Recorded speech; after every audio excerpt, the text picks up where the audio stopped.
waving on you because it rained the last week. I know. And you don't have a tumble dryer.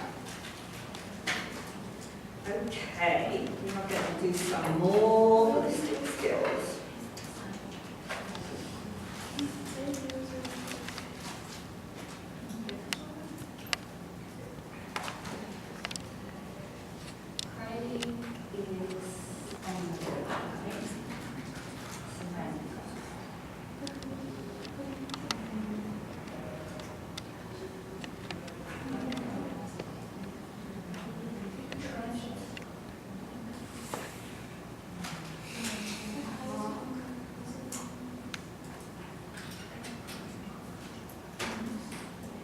Okay, so we did throwing, right?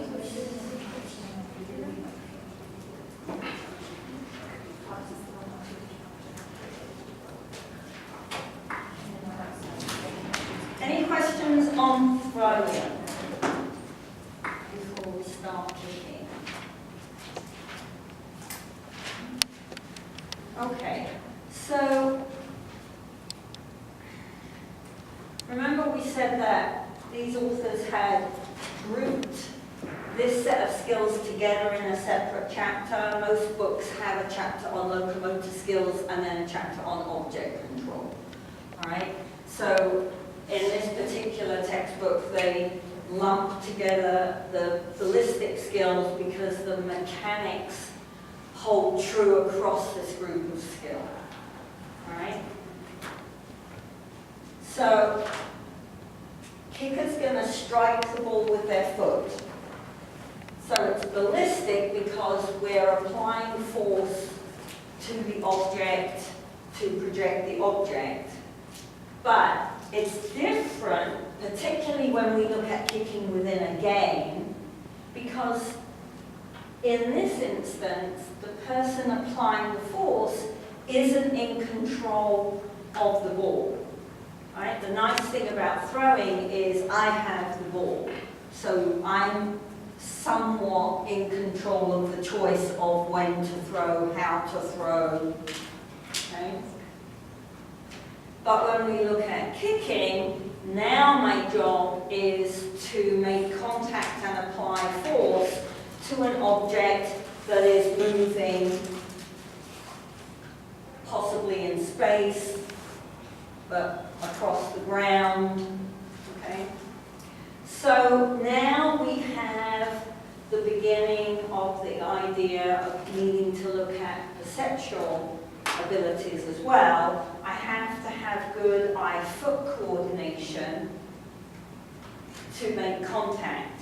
I've got to understand how the ball is moving to know where I need to go to be in the right place to kick the ball. Things that as adults we take for granted, because obviously you know that the ball is moving left to right or forwards backwards, how fast it's moving. You make all those calculations automatically because you're adults. Right? When we're learning these skills, we don't do that. Okay? So when we're teaching kicking, we simplify it by taking out the movement. Right? And so we change the task constraint and keep the ball still. And the child has to run up and kick the ball. So some of you may have done kicking on your TGMD. Okay? Right. So kicking a moving ball is pretty difficult. And then it's even harder if you make them move and kick a moving ball. So we need to progress this skill quite carefully.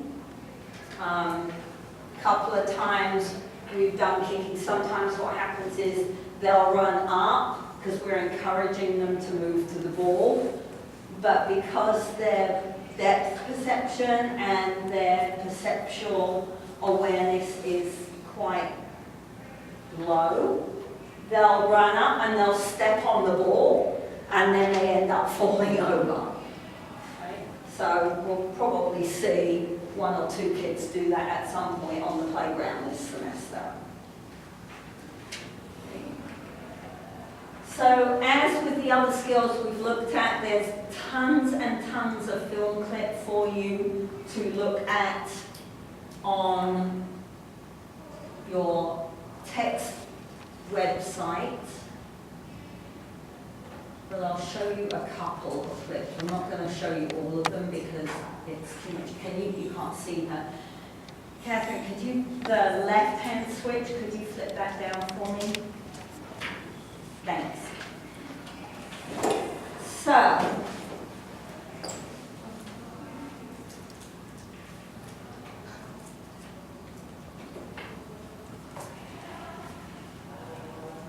here we go. Very cute.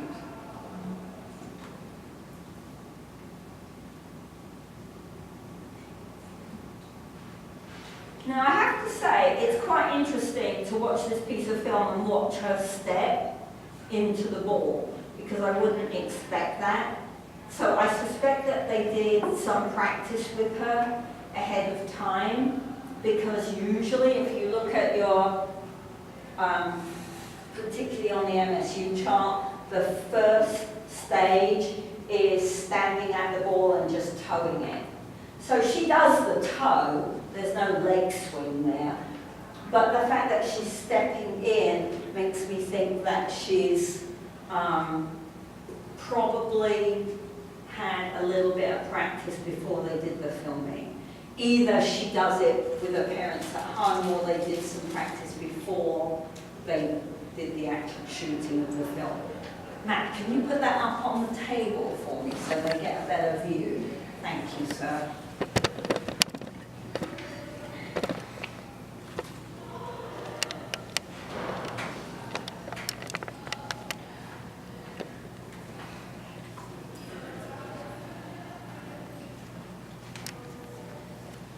So the intermediate kicker, when you watch this piece of film, have a look at his running that isn't running. He's rather large. He does try to move up to the ball, but it isn't running. Right? It's a pretty good shot of what we would call a pre-run, because there's no flight phase. He's moving quite quickly, but it absolutely is not running, okay? And on this still here, you can see he steps a little bit too close to the ball, so he's still not really great at kicking. I need some more practice.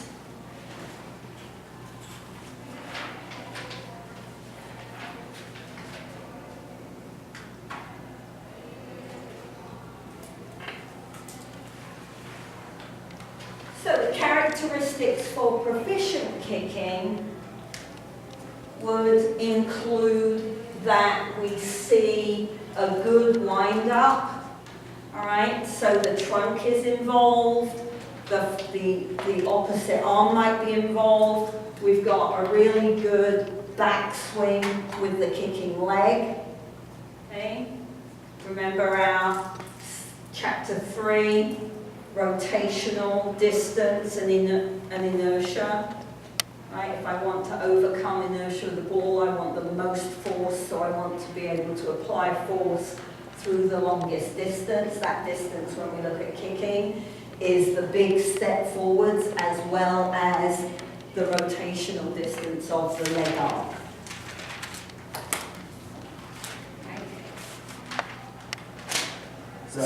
Sorry, go on. Is that when they switch from toe punching it to hitting on top? Here you would expect to see something other than just the toe. It might be the inner foot, depending on what kind of cueing they've had, what kind of feedback they've had from the teacher.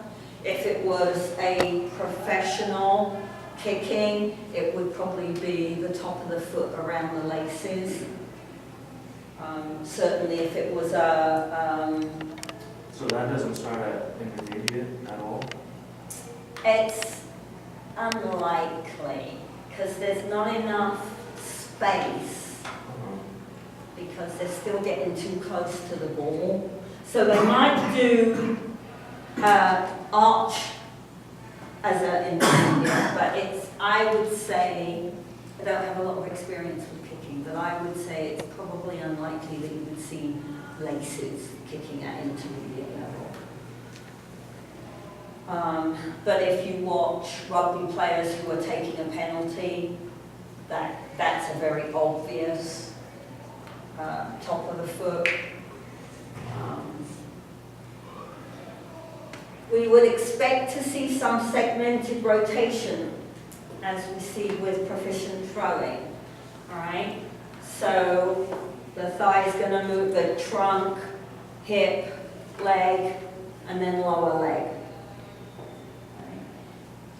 And hopefully arms in opposition. Right? We would hope to see it deliberately in opposition, but if it wasn't deliberate, we would certainly get some because of Newton's third law, action-reaction, because of the swing of the leg, it would make the arm swing. All right? So I want to show you the bit of film for the proficient kicker.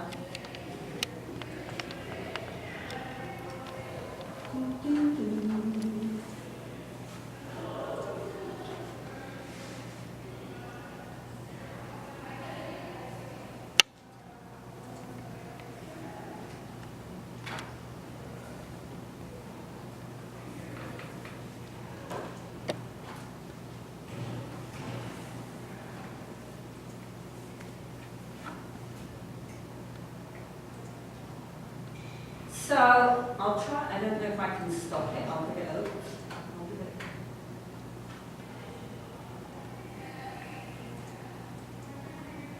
Okay. So that's a pretty long step in. Possibly could be even longer, a little bit. That might be slightly short for this individual because they're inside and they're on a slippery floor rather than out on the grass, maybe. Or that could just be the best that they're doing at this time. But that is a pretty long step. Okay? And you can see the start of the backswing there.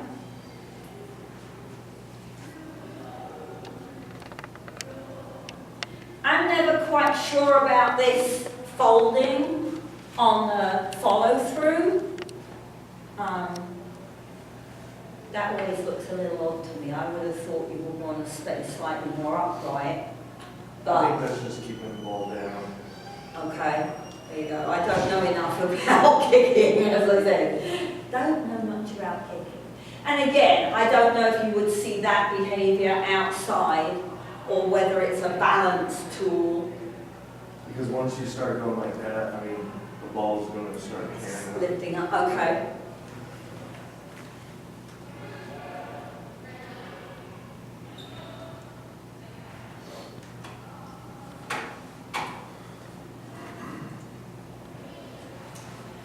So a couple of things to pay attention to, because we've been talking a lot about the developmental sequences and the observation plans, because we're going to do one of those next week. In kicking, we don't have a set of developmental sequences or an observation plan in the book, right? And that's mostly because there hasn't been a researcher that's really kind of been engaged with just kicking, okay? So we don't have a set of stages that anyone has worked on for kicking. We know the overall picture of what kicking looks like, but we don't have those detailed stage by stage.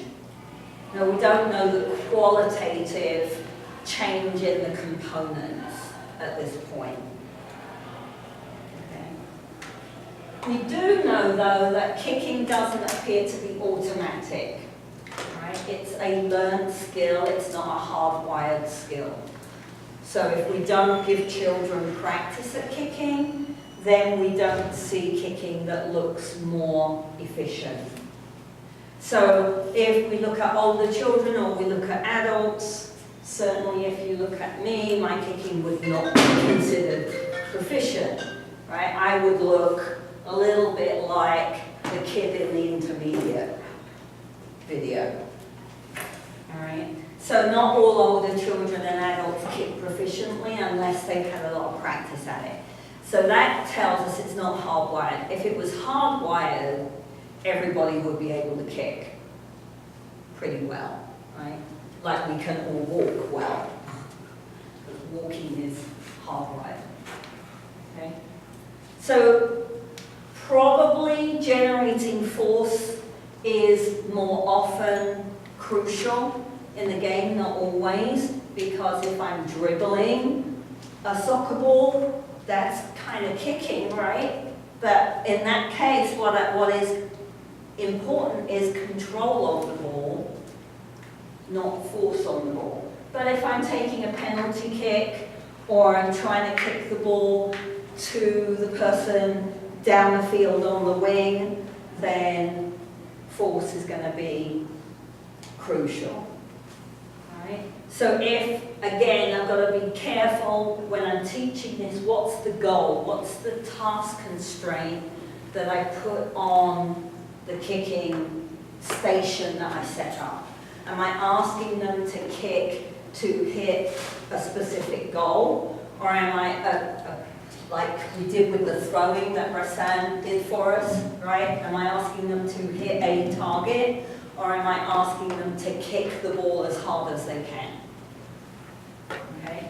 And actually,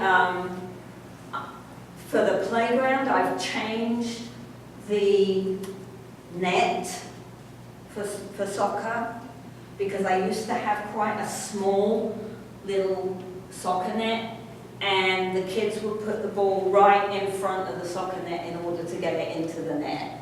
So I have a bigger one now, because I'm trying to encourage them to move further back and kick harder.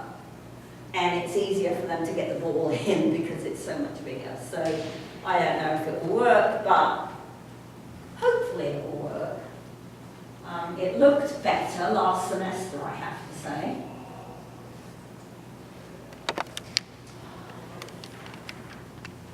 So later on, actually, almost at the end of the semester, we're going to get a couple of new tools that would help you create an appropriate developmental sequence for teaching skills that we maybe don't have sequences for. All right?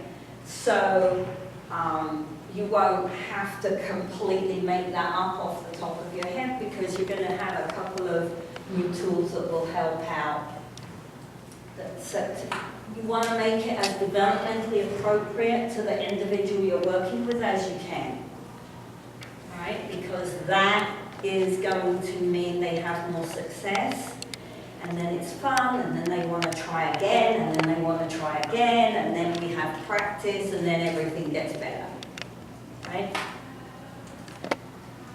The book also has punting. I'm not going to go through punting because I know even less about punting than I do about kicking, but please take a look at it. Punting does have a developmental sequence and an observation plan.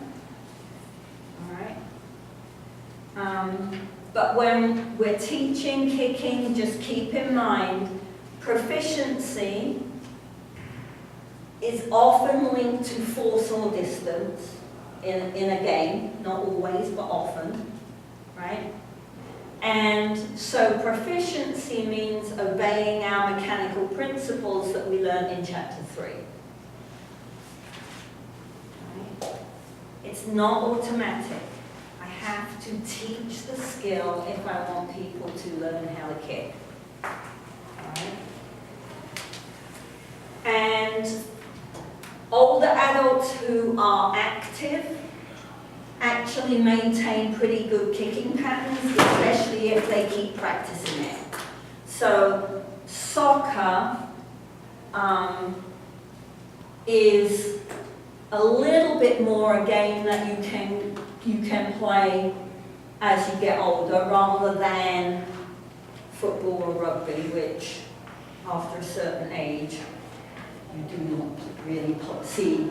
You don't see 50-year-olds playing rugby or American football, but you do see 50-year-olds kicking a soccer ball around and having a game of soccer at the park.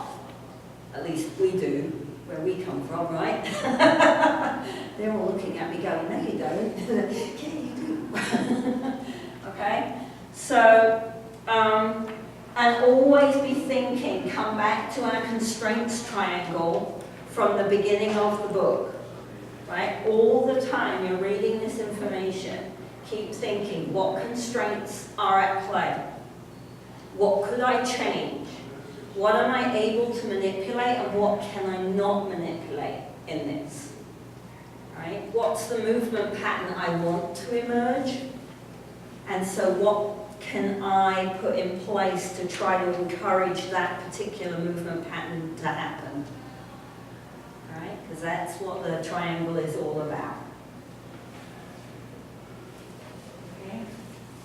So I'm going to skip through because there are a lot of feeling that the punting slides are all on here. Let's see. We're going to skip punting. I'm going to look at striking.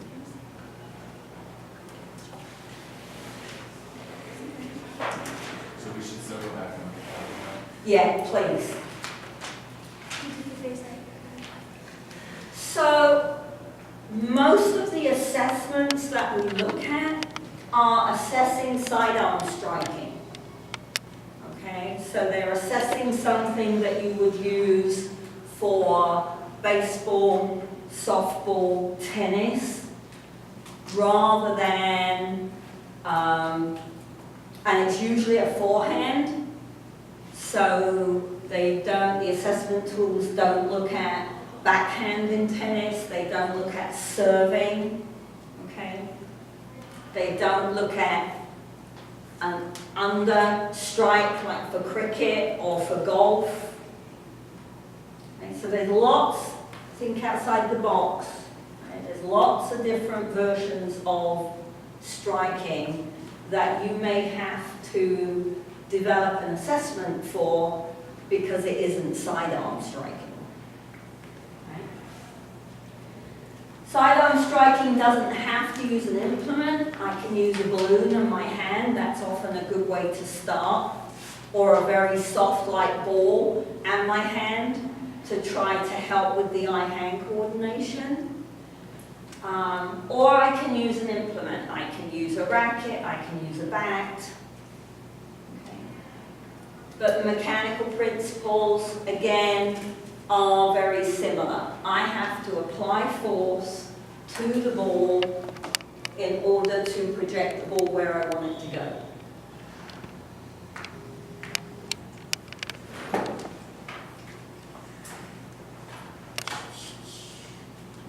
So, early sidearm striking. When we did throwing, I said, remember that you can use throwing stages for striking, some of them, right? The arm action is one of them, right? So when I throw, my initial throw is that chop. That's what we get with striking as well.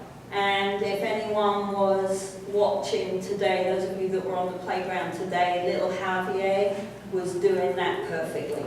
Perfect. On the ball. Every time, tom, tom.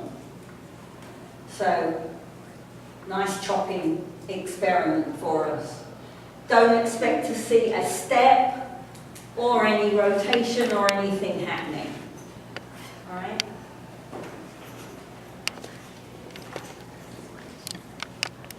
One way you can practice it, I won't show you, but one way of practicing is, and I haven't done it for ages on the playground, so if we have some nice weather, I might do this.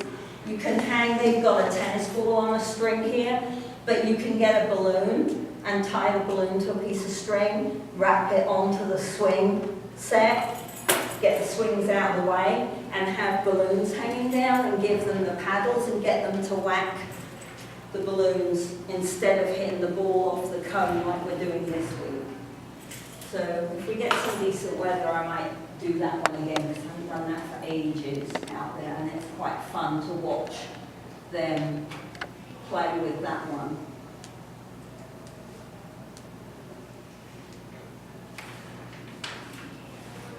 So our intermediate striker, we're going to see hopefully a step by now, all right? A little bit of an arm swing maybe, and you might get some blocked rotation, so the whole body going at the same time.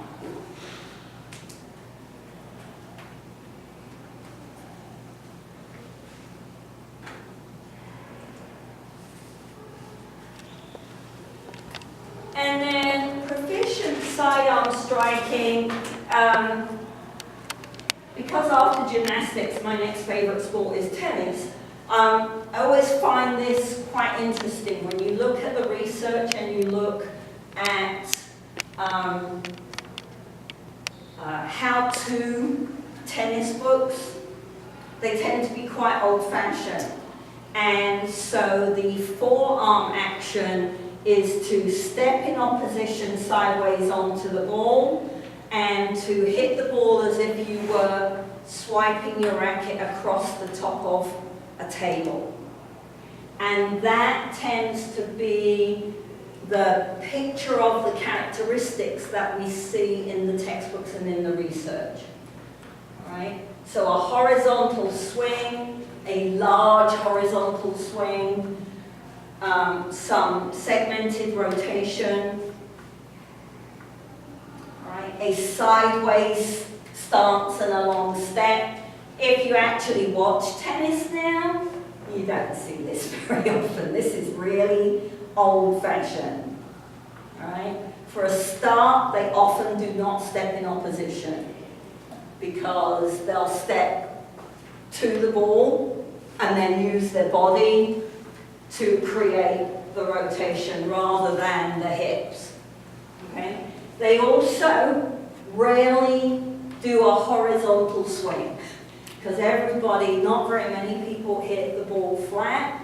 People put side spin on it, they put top spin on it, so they're either coming from down over the top of the ball or they're chopping under the ball. So this whole idea of the horizontal swing that we see in the assessments, it is really dated. So I would say, again, if you're going to teach tennis, you may have to come up with your own set of characteristics for a more proficient tennis forehand.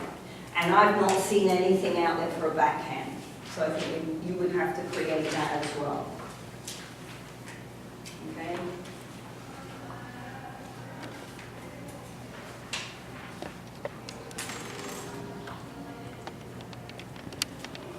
Right, we do have a developmental sequence and an observation plan. The sequence for the foot and the trunk, you can use the one from throwing because the characteristics and the sequence and the development of the foot action and the trunk action are very similar.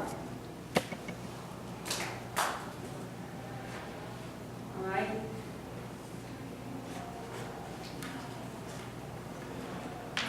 And they're looking at going from this chop to a slam to something that's kind of in between. One of the things you do notice is a change in how the individual grips the racket. And when we look at gripping and reaching and gripping, this will make a bit more sense to you in a couple of chapters' time. They change from a power grip. So a power grip means their thumb is around with their fingers and they're gripping hold of the racket. They might be here or here, right? And then they gradually change to something where the thumb moves around the handle and the fingers are more relaxed and spread out, all right? Yeah, I was confused because I kept telling them to like grab it differently, and I was like confused on how they didn't understand how to grab it differently, and I was like, just put your hands like this, and then they were like, what? Wow. Yeah, it takes time, and also you have to think about the language that you're using, right? Because they might not understand. It's like you wouldn't say, well, you might, but it won't work if you said to one of the little kids, step in opposition when you're throwing. I mean, that is not going to get you what you want because they don't understand what you're talking about, right? So, but yeah, the small group in particular were really struggling with the grip, but that's the first time, other than Lila and in that class, Angelique and Addie.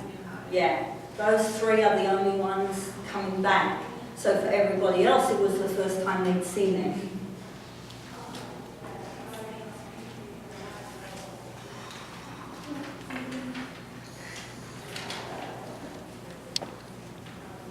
So we've also got overarm striking in sport.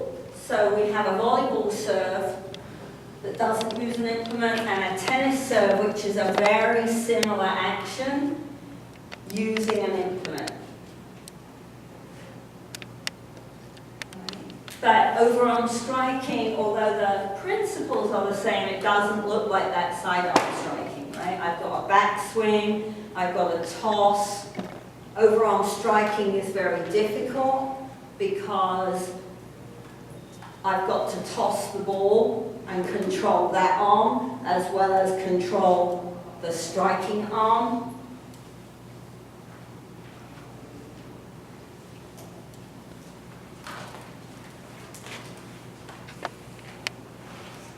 So typically we don't see much trunk rotation in early attempts at overarm striking.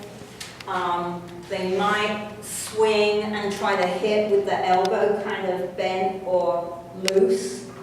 And again, think back to chapter 3. At the point of contact, we want the longest radius possible from the rotational center. Right? So when I hit the ball, I want to be reaching, and I want this to be as long as possible. So this is not very efficient. Right? So we have to change that collapsed elbow, bent arm hitting action. Right? So it looks a lot like early throwing, the chop down.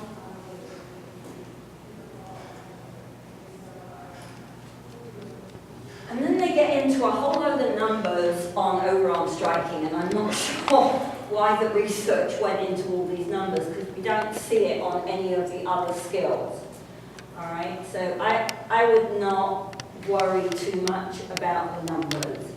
Just think about the typical progression we see. We go from no rotation straight onto the target, to a blocked rotation, to a differentiated or segmented. Doesn't matter which word you use.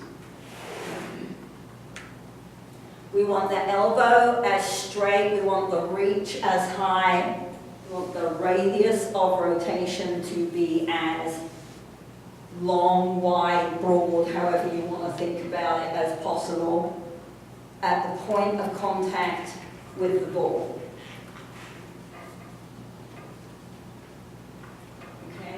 And then if you're really, I would not say proficient, I would say a racket lag.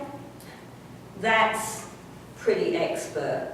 I think to expect beginner, intermediate, proficient. Proficient to me means I'm competent at the skill. That doesn't make me expert. And I wouldn't personally expect someone who was competent to have lag.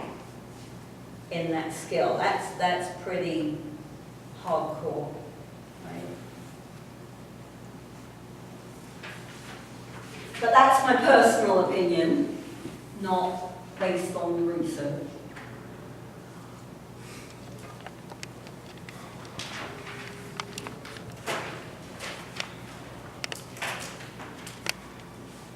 So, arm and foot, leg action and trunk action, similar to throwing. So when you're looking at the observation plans, those components you can kind of steal from the throwing observation plan.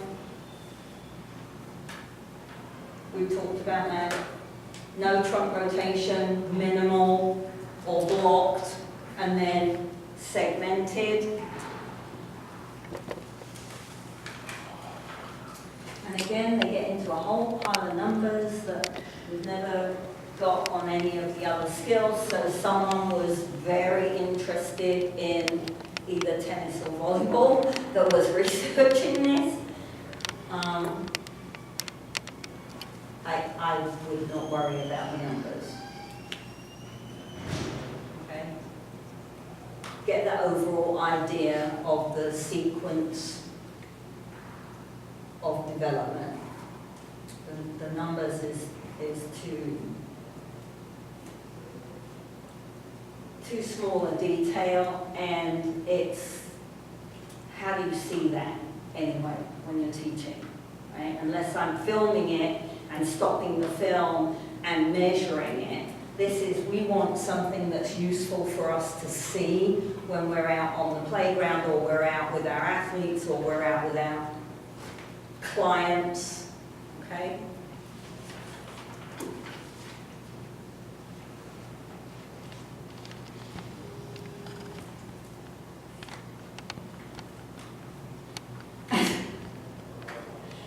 And then they had golfing under overarm striking, which makes no sense at all because it isn't an overarm strike. There's a little bit of research on golfing with older adults, not very much. That you can take a look at, and there's a little bit of research with tennis players, and the research showed that older adults were able to serve a tennis ball with a pretty good action, assuming that they did not have arthritis in their shoulder or in their elbow, that they were healthy. But you got to be a little bit careful with the research because they were looking at people who had heaps of experience with tennis. I mean, they weren't just recreational tennis players. So the research on the tennis to me is a little iffy. Not iffy, I mean, it's valid for that population, but that isn't the typical population. Your typical population is going to be recreational players.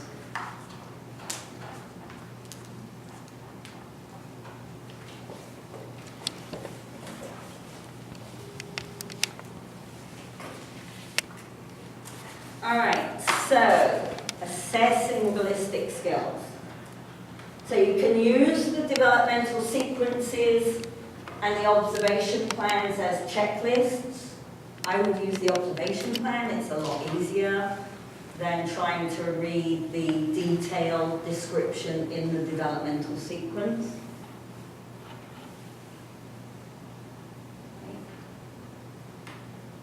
With any assessment, rule of thumb is if you're watching someone, if you give them 10 attempts, and you see a particular action 7 times, then you would give them that check mark. Okay? So if the majority of the times they try it, they do the thing you're looking for, you can give it to them. The problem with the TGMD, and I don't know if they changed this on the new version, is that we only give them 2 trials, right? So you don't have that luxury when you're looking at a TGMD. When you are observing skills and assessing them, and they have this here on the ballistic bit, but it applies to anything, you should be at right angles to the plane of action. Okay? So if I want to see the step, the trunk, then I've got to look from the side. If what I want to see is the arm swinging within the plane of motion, or is it swinging out to the side, I have to look from front or back. So when I'm the teacher, when I'm the coach, right, and you see it all the time on a PE field, or when you're watching athletes training, the coach is in one place. And she coaches from there. You can't, it's not possible because you only have one perspective on the skill. You have to be moving around and looking at the skill from the right direction for what it is you're trying to see. Okay?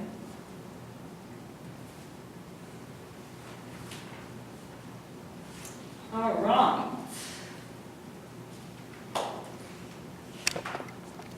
So, go back through chapter 8. There are a couple of skills that I haven't covered, so make sure that you look at those. All right. We will start chapter 9. Look at that new schedule that's up. My plan is to do 2 lectures on chapter 9 and then do our observation plan activity in class. And then if I need to, I will do a narrated lecture to finish chapter 9 off. There is quite a lot of information in chapter 9, so I suspect I won't get it finished in 2 lectures. Because chapter 9 gets into some pretty technical information about flight angles, and there's a lot of math in chapter 9, so I have to do some revision before we start chapter 9 on Friday. Okay? Question.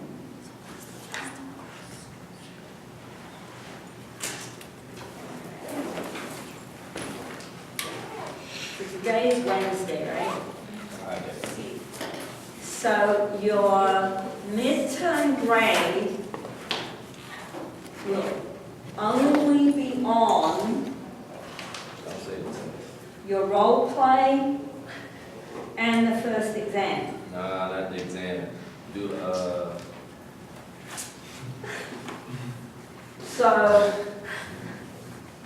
if your midterm grade is not quite what you hoped it would be, there are many, many points available in the second half of the semester. But that would involve a behavior change. Right? If it's not what you want and you continue to behave the same way, your final grade will also not be what you want. All right? So make sure to check your midterm grades. Many of you, the faculty feel that many of you do not check your midterm grades. Right? Make sure you check them, they're important. Okay? They're there for a reason, so that you know what you need to do to pull things up or to maintain things for the rest of the semester. Okay? When did you say that would be posted? They have to be on by noon on Monday, I believe.